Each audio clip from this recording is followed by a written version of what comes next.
I want to talk to you young riders about something very disturbing that I see on the internet.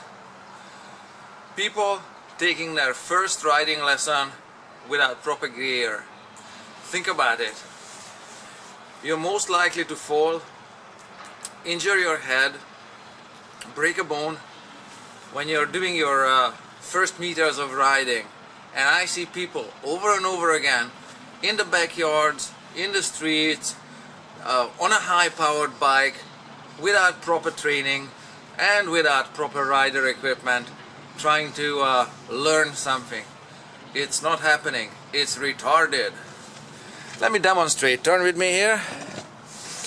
I've got here a set of proper and a set of improper riding gear, and I want to explain to you a little bit what's wrong with the situation here. First off, the set of improper gear. There, take a look at this one. First off, for pants, here is this one. Looks like a long pants, looks okay, but it's not. This is plastic. This is acrylic or nylon or some kind of man-made synthetic fiber. It's also my wife's, so don't worry, I'm not wearing these. When you take a fall, acrylic fiber melts at about 80 degrees of temperature. Yeah, believe me, it's not fun digging out molten piece of nylon fiber from your skin when you take a wipe out. Other than digging out the burnt and molten pieces of synthetic fiber from your skin, you're also gonna need probably skin grafting. If you know anything about first aid or medicine, skin graft is very meticulous and fun to do, and not so much fun to be done upon. How skin grafting is done, let me just hang this one there, otherwise I get a slap on the wrist. How skin grafting is done, for example, they take a chunk of skin out here from, say, from the inside of your thighs or any other surface that's uninjured, and then they pull the skin together and close it up, so you're gonna have nice and tight skin here. And say you have an elbow injury, and they patch it in here, so you're gonna have a piece of ham where your elbow used to be. That's how skin grafting looks like, and it's hurting stitch by stitch. You have to be in a disinfectant bath, screaming for help for a week and a half, and on a daily basis. Skin grafting is not fun, okay? So that's acrylic fiber. Another worst offender is shorts. Shorts is cute if you want to look cute. For riding, please look like a professional and put professional motorcycling gear on, okay? Next item, tops. It's summertime, boys and girls. Summertime, and here is a nice vented mesh t-shirt. Again, synthetic fiber. It's gonna melt to your skin in no time. Have fun with it in the hospital. Oh yes, another piece of key equipment, earphones. Ideally, you should be listening to other road users approaching your motorcycle from behind or checking your blind spots. You shouldn't be really dealing with music or your personal entertainment. And last piece of equipment, instead of a crash helmet, a baseball cap. Typically worn the other way around, turned around like so, as a crowning achievement to prove you're an idiot. This, however, is what professional riders choose to wear.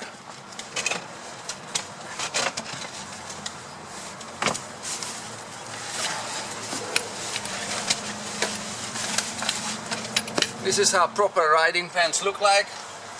This one is a mesh pants with a zippable front, and it zips out at the knee, so it provides ventilation. It's much better than wearing a cute pink mesh t-shirt or shorts. its appropriate length, and it is Kevlar or made with Kevlar. What Kevlar does to you is extremely resistant to abrasives. The road is the abrasive surface. Concrete and asphalt is abrasive, okay? And it will melt the acrylic paints on you. However, Kevlar, Cordura, and some other materials don't melt to you at these temperatures and at these extremes. On some manufacturers even post video clips, see how real people wear this. The people are being dragged on a stretch of road for, I don't know, is 200 yards long enough? I think so. And they still escape unscathed. Only the pants is damaged. Also, in a pants, you're gonna have to have, you might wanna like to have knee pads in it. Okay, proper knee pads. Not a small, cute, tiny size. A proper size of knee pads. And also, what you're looking for in a pants is padding on the hips as well. Okay, that's how decent riding pants look like, with knee pads and padding on the hips. Let me just get this out of the picture. And here is a riding jacket. That's how it looks like. Also, these are reflective surfaces on it at the front and at the back here, there. And you can see on the back, it's got a big back pad here that's removable. You can clean it, wash it, put the jacket in a washing machine, and this one gives you some protection on your back. It's not a body armor. You can buy body armor as well, but this is way more than this. Okay?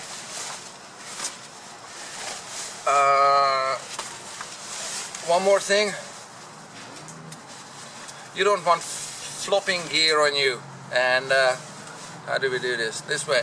And you can see that the sleeves can be narrowed down so it's not bugging you when you're riding at high speeds.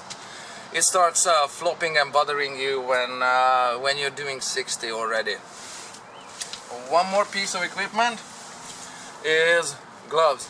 This is summer gloves, mesh gloves with mesh top and leather on the other side. Okay, because if you take a fall, it's the gloves leather that's being worn away and abraded, and not yours. Here's another one for winter or for colder weather. No mesh, also leather gloves. Oh, by the way, leather jackets and leather pants also work out just as fine. Make sure it's rated for riders, okay? So any kind of leather jacket at home is not gonna do it necessarily. If it's too thin, it's still more than this, but you want a nice 4 or 5 millimeter thick split cowhide or something of that nature. One more thing, riding boots. Okay, this particular one is actually waterproof as well, and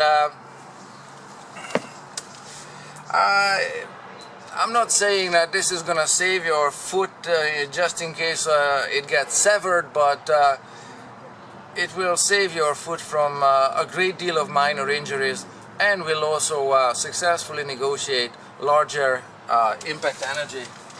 This would be a totally inappropriate piece of footwear. Don't even think about it. Last thing, helmets. I've seen people ride in all kinds of inadequate gear, headgear. This is a full face helmet.